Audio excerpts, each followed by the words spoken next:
கிறிஸ்துவுக்குள் மிகவும் பிரியமானவர்களே, தினம் ஒரு தூதின் வழியாக உங்களை சந்திப்பதிலே சந்தோஷம். இந்த நாளிலே 2 தீமோத்தேயு 4வது அதிகாரம் 17வது வசனம். கர்த்தரோ எனக்கு துணையாக நின்று என்னாலே பிரசங்கம் நிறைவேறுகிறதுக்காகவும் புறஜாதியார் எல்லாரும் கேட்கிறதுக்காகவும் என்னை பலப்படுத்தினார்.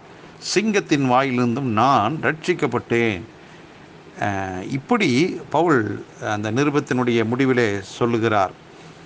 அதற்கு முன்பாக என்ன நடந்தது என்றால், அவரோடு கூட இருந்தவர்கள், துணையாக இருந்தவர்கள், உடன் ஊழியர்களாக இருந்தவர்கள் எல்லாருமே ஒரு சிலர் அதில் பவுலுக்கு எதிராக மாறிவிட்டார்கள், பிரிந்து போனார்கள், எதிர்த்து நின்றார்கள்.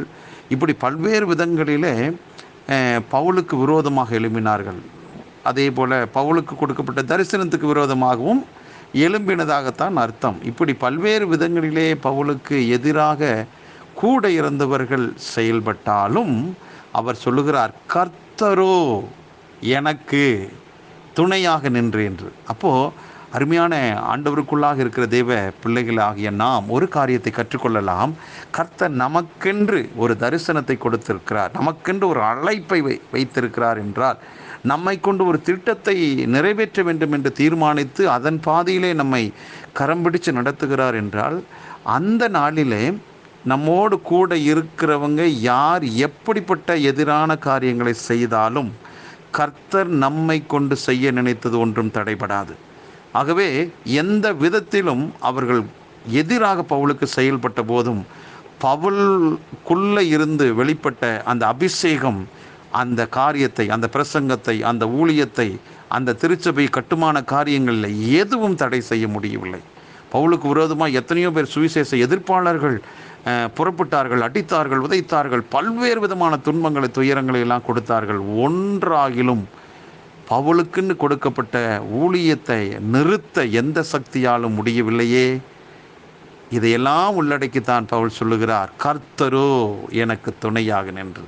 அருமையானவர்களே, இந்த வார்த்தை கேட்டுக்கொண்டிருக்க தேவ பிள்ளையே, அவர் நமக்கு ஏற்கனவே வாக்கு பண்ணியிருக்கிறார். நான் உன்னை விட்டு விலகுவதில்லை, உன்னை கைவிடுவதில்லை என்று கர்த்தர் சொல்லியிருக்கிறார். ஆகவே நீங்கள் எந்த இடத்துல வேலை செய்தாலும், எந்த ஊழியத்தை செய்து கொண்டிருந்தாலும், எப்படிப்பட்ட ஒரு வாழ்க்கையை நீங்கள் வாழ்ந்து வந்தாலும் சரி, அந்த இடத்துல எதிராக உங்களை புரிந்து கொள்ளாமல், உங்கள் தரிசனத்தை புரிந்து கொள்ளாமல், உங்கள் நோக்கத்தை புரிந்து கொள்ளாமல், உங்கள் மனசை புரிஞ்சுக்காமல் எத்தனையோ பேர் எழும்பலாம்.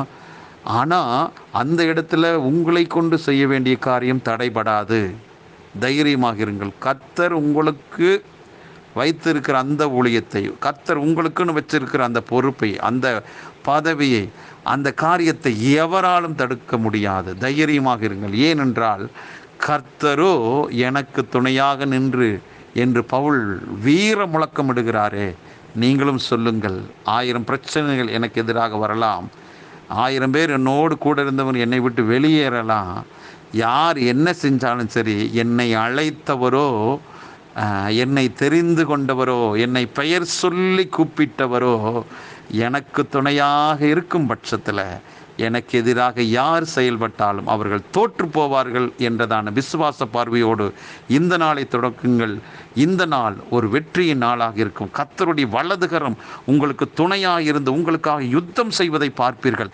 உங்களுக்காக தேவன் வழக்காடுகிற காரியத்தை பார்ப்பீர்கள். உங்களுக்குள்ளிருந்து தேவன் செயல் ஆற்றுவதை புற இன மக்கள் பார்ப்பார்கள். தைரியமாக முன்னால் போங்க. பரிசுத்த ஆவியானவர் உங்களுக்குள் இருந்து வல்லமையான காரியங்களை இந்த நாளில் செய்வார். இந்த நாள் வெற்றியின் நாளாக அமையும். பரலோக பிதாவே, அன்றைக்கு பவுலை அழைத்த அன்பின் ஆண்டவரே, இயேசு கிறிஸ்துவின் நாமத்தினால இந்த வார்த்தை கேட்டுக்கொண்டிருக்கிற ஒவ்வொருவருக்காக ஜெபம் பண்ணுறேன்.